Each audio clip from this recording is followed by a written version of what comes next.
The Silicon Valley investor walked into the auction with $4 million in his account and walked out with a donkey that cost $200. His business partners thought he'd lost his mind. "You just sold your tech portfolio and bought a donkey?" David Chen smiled. "Best investment I've made in 20 years. 5 years later, that donkey, named Humble, had taught David more about wealth than his MBA from Stanford, his tech exits, or any investment advisor ever did. This is the story of how a stubborn, ordinary donkey became the foundation of a $15 million philosophy, and why the best assets aren't the ones that impress people. They're the ones nobody notices. David Chen was a classic Silicon Valley success story. By 35, he'd made $5 million from 2 tech startup exits, portfolio companies, angel investments, a Tesla, a condo in San Francisco. All the markers of someone who made it. But in 2019, David made a decision that nearly destroyed him. He went all in on smart investments, cryptocurrency, NFTs, pre-IPO shares in the next Facebook. Every investment was sophisticated, complex, and required him to constantly monitor markets, read white papers, and predict trends. For 2 years it worked. His $5 million grew to $8 million. He felt like a genius. Then 2022 hit. Crypto crashed. NFTs collapsed. Half his portfolio companies folded. In 6 months, David's $8 million became $1.2 million. He hadn't just lost money. He'd lost years of stress, sleep, and sanity chasing returns that evaporated. David sat in his nearly empty condo. He'd sold most of his furniture to cover margin calls, and asked himself a question that changed everything. What if I've been investing in all the wrong things? Not wrong in terms of ROI, wrong in terms of what they cost him beyond money. Every smart investment required constant monitoring, market volatility gave him insomnia, deep expertise. He spent 40 hours a week researching. High risk tolerance. Every dip triggered panic. Emotional volatility. His mood was tied to portfolio performance. He was rich on paper but exhausted and fragile in reality. David liquidated everything. All his remaining tech stocks, crypto, speculative investments gone. He walked away with $1.5 million in cash and a resolution. "I'm only investing in things I can touch, understand completely, and that don't require me to check my phone 100 times a day." His advisor thought he was insane. "You're walking away from growth opportunities," David replied. "I'm walking away from things that own me instead of me owning them." A friend invited David to an estate sale in rural California, a hobby farm liquidation. David went out of curiosity, expecting antique furniture. Instead, he found himself bidding on livestock. There was a donkey, 12 years old, gray, unimpressive. The auctioneer barely mentioned him. "Comes with the property if you want him. Gentle, good with kids, eats grass. Starting bid, $100. Nobody wanted him." David, on impulse, raised his hand. $200. "Sold," his friend laughed. "What are you going to do with a donkey in San Francisco?" David had no idea, but something about the simplicity felt right. David moved to a small property in Sonoma County and brought the donkey. He named him Humble home. Humble was the opposite of every investment David had ever made. Not flashy, just a gray, medium-sized donkey. Not complex. Needed grass, water, shelter. That's it. Not volatile. Same calm temperament every single day. Not demanding, didn't require constant attention or expertise. But here's what stunned David. Humble was useful. Within a week, neighbors started asking if they could borrow Humble too. Clear brush on hiking trails, donkeys eat invasive weeds. Protect livestock from coyotes, donkeys are natural guardians. Give kids pony rides at birthday parties. Carry gear on camping trips. David started charging a small fee, $50 for trail clearing, $100 for events. In the first month, Humble generated $800. Not life-changing money, but profitable, and required almost zero effort from David. One morning, brushing Humble's coat, David had an epiphany. This $200 donkey is a better investment than 90% of my tech portfolio. Not because of ROI, though $800 month on a $200 asset is 400% annual return, but because of what Humble didn't cost him. Zero stress, zero monitoring, Zero expertise required, zero emotional volatility, zero risk of going to zero. Humble was what David now called a humble asset, something that produces value consistently, requires minimal maintenance, doesn't depend on market sentiment, can't be hacked, stolen, or devalued overnight. David started applying the humble asset test to every investment.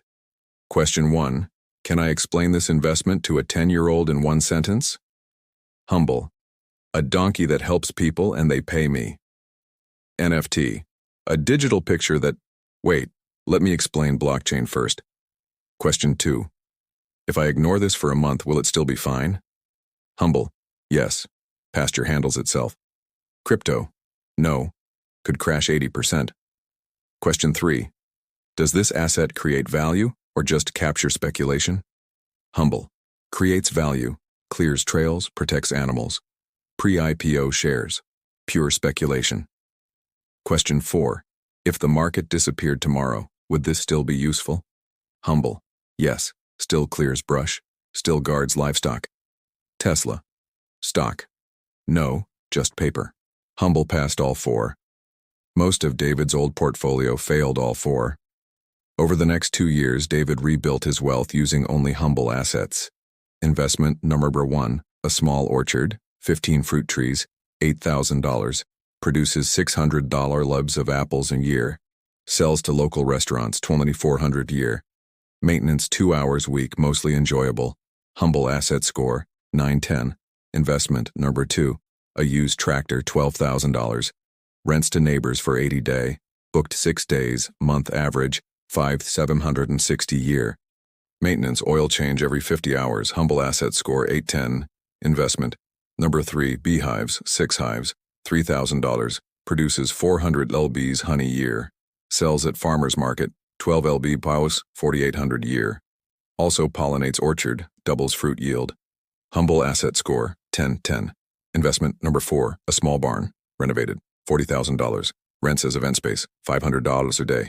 Booked 3 to 4 times, month, 18,000 year. Maintenance, minimal, renters clean. Humble asset score, 710. Total invested, $63,000. Total annual return, $31,000 plus, 49% ROI. Time required, 8 to 10 hours a week. Stress level, near zero. Compare that to his old portfolio. $8 invested at peak. Lost $6.8 in crash. Time required, 40 plus hours, week. Stress level, debilitating. But David realized the real return wasn't financial, it was freedom. With his old investments, he was glued to screens, checking prices constantly, anxious, every market dip felt personal, dependent on forces he couldn't control, Fed policy, tech trends, macroeconomics. With humble assets, he was outside, tending trees, working with animals. Calm. Donkeys don't crash 40% overnight. In control. Value came from his work, not speculation. He called this the humility premium, the psychological and lifestyle return that humble assets provide beyond money. Humble becomes famous. Word spread about David's donkey. A local newspaper wrote a piece. Tech millionaire quits stocks for donkey. It went viral. Podcasts invited him on. YouTube channels featured his story. People started visiting the farm to meet Humble. David began charging $25 for Humble's Wisdom Walks, a 1-hour hike with the donkey where he shared investment philosophy. Booked out for months. $2,000 a month in additional revenue. The irony. Humble, the least impressive asset David ever bought, became his most famous. David formalized his philosophy into what he called Humble's rule of investing. The best assets are the ones that nobody brags about owning. Your parents would understand. Produce something tangible, improve with neglect, or at least don't deteriorate. Can't be manipulated by tweets or Fed announcements. Examples of humble assets. Farmland, boring but grows food. Tools that rent out, unimpressive but earn money. Small businesses with real customers, not sexy, but profitable. Livestock, ancient, but still valuable. Examples of impressive but fragile assets. Speculative stocks, exciting but volatile. Crypto, innovative, but unstable. Luxury cars, status symbols, but depreciating. NFTs, novel but valueless if market disappears. David's humble asset strategy started attracting attention from an unexpected source: other burned-out tech investors. One by one, they visited his farm, listened to his story, met Humble. And many made the same pivot. A former crypto trader bought a small vineyard. An angel investor started a chicken farm. A day trader opened a tool rental business.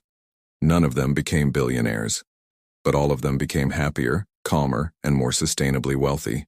David created a new metric he called Sleep ROI, how well you sleep divided by how much money you make. His old portfolio, $8 peak value, 4 hours of anxious sleep night. Sleep ROI, $2 per hour of sleep. Terrible.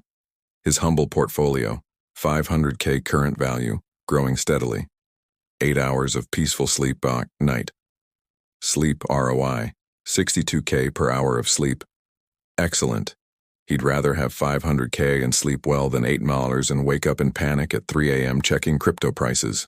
By year 5, David's humble asset portfolio had grown to $1.2 million in value and generated $85K a year in mostly passive income. Not tech billionaire money, but enough to live comfortably, work 15 hours a week, and spend mornings hiking with Humble. More importantly, David was happy. Not the manic dopamine spike happiness of watching a stock 10x, the deep sustainable happiness of doing work he could see, planting trees, tending bees, owning assets that couldn't be manipulated by distant forces, sleeping through the night, never checking his phone in panic. Humble at 17. Humble, now 17 years old, was semi-retired. He still did the occasional trail-clearing gig, but mostly spent his days grazing and being the mascot of Humble Asset Farm. Thousands of people had visited. Hundreds had adopted the philosophy. A handful had completely changed their financial lives. All because of a $200 donkey nobody wanted. David now teaches a framework called the Humble Portfolio.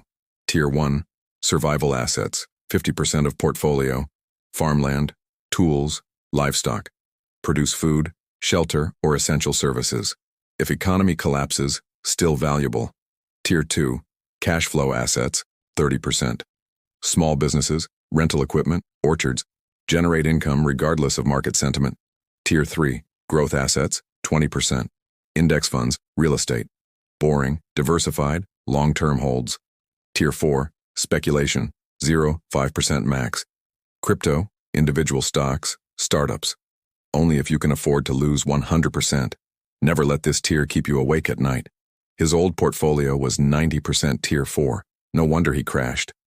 David realized his old investing style wasn't just financially risky, it was arrogant. He'd believed he was smart enough to predict markets, outthink algorithms, time crashes, pick winners. The hubris cost him 6.8 numbers and nearly his sanity. Humble assets forced humility. You can't outsmart a fruit tree. You can't time the honey market. You just plant, tend, and harvest. The assets that require the least ego produce the most peace. David's final insight. Wealth isn't about having the most impressive assets. It's about owning things that can't own you. If your investments make you, check prices compulsively, lose sleep, feel like a genius one day, an idiot the next. Depend on forces you can't control. You don't own them. They own you. Humble never owned David. David worked with Humble, not for him. That's the difference between a humble asset and a speculative trap. If your portfolio keeps you awake at night, makes you anxious, or requires you to be smart just to break even, it's not working for you. You're working for it. The best investments aren't the ones that impress people at dinner parties. They're the ones that let you sleep, give you freedom, and produce value even when you're not watching them. Start small. Start humble. Start with something you can touch, understand, and explain to a child. Maybe it's not a donkey. Maybe it's a tool shed you rent out, a small garden, a skill you teach. But if it passes Humble's test, simple, useful, resilient, low stress, it's probably a better investment than 90% of what Wall Street is selling. The millionaire bought a donkey. The donkey bought him his life back.